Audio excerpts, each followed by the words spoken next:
بسم الله الرحمن الرحیم. السلام علیکم. د اسلام آباد نه منګور ته روان شوم او زما خو پروګرام د مخکې نه دا و چې را په 15 اگست به روانېږو ان شاء الله. د چترال نه به ګلګت ته پیاده ځم خو بس سیلاب ورسه ګډوډ کړو. زمونږ پروګرام هم بس فلحال خو ګډوډ دی. نو ما وی چې راسې مې هم چوټي راغستې ده او د منګورې خلک په سخته کې دي، د پښتونخوا خلک ډېر په تکلیف کې دي. بونیر په خلکو ځان د ټول پاکستان زړه په جاړي. نو بسم الله مو کړه، دې کار مو کو چې یو لس بیلچې مو واغستې، لس مو وایپرې واغستې، یو 15 ټاټکي واغستو او داسې یو شپږ اتګ کینونه راته میلاو شو 15 لیټر والا د اوبو دپاره چې د سکو صفا اوبه به خلکو له ورکو. او دا مې راغستې روان یم منګورې ته. سبا به انشاءالله لنډیکس کې حاضري کوم. لنډیکس موږ د وړوکوالي کلي کوڅې دي او دومره ګران کار دی که نه چې دا خټې به د کور راوباسې نو کوڅې ځان له د خټو ډکې دي. نو دا کوڅې خټه به چېرته بوځي، نو سړک ځان له د خټو ډک دی. نو اوس دا کار بې د ریاست نه نشي کېدی، بې د حکومتي امداد نه، د اجتماعي طاقت نه بغیر دا کار نه کېږي. او زمونږ چې کم ریاست دی او کم اجتماعي ادارې دی هغه ځان له کمزوري دي، څه ورسره نشته.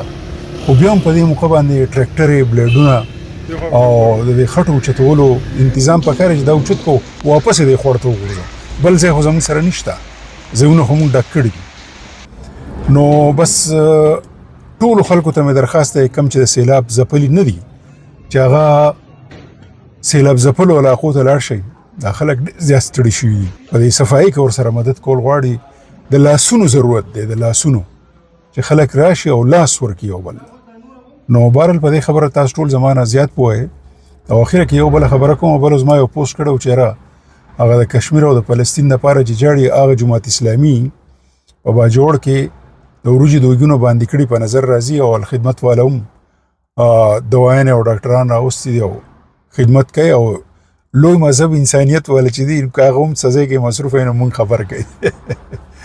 نو ما خو دا خبره فروغه کړې، ما خو زباتل بالکل نه کول، ځکه چې زه به څه زباتم. زباتل خو هغه کې چې چا څه کار کړی، نو هغه هم زباتل نه دي پکار، دا ډېر سپک کار دی. خو ما وی چې دا کم خلک چې ډېرې بدې ردې وایي او بل څه کار نه کوي، په بړستانو کې پراته دي او فیسبوک باندې کله یو ته وایي چې ته د پلانکي ایجنټ یې او بل ته وایي چې ته دا یې.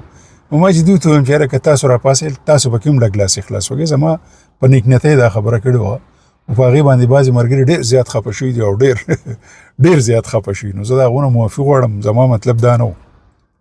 او ما خو خدای شته چې په ریکارډ باندې زما پوسټ پروت دی. زه الخدمت والا ته هم وایم چې دا شاباشۍ ځان له په خپله مه ورکوئ او دا خپل صفت په خپله مه کوئ. دا کار به نورو ته پرېږدئ.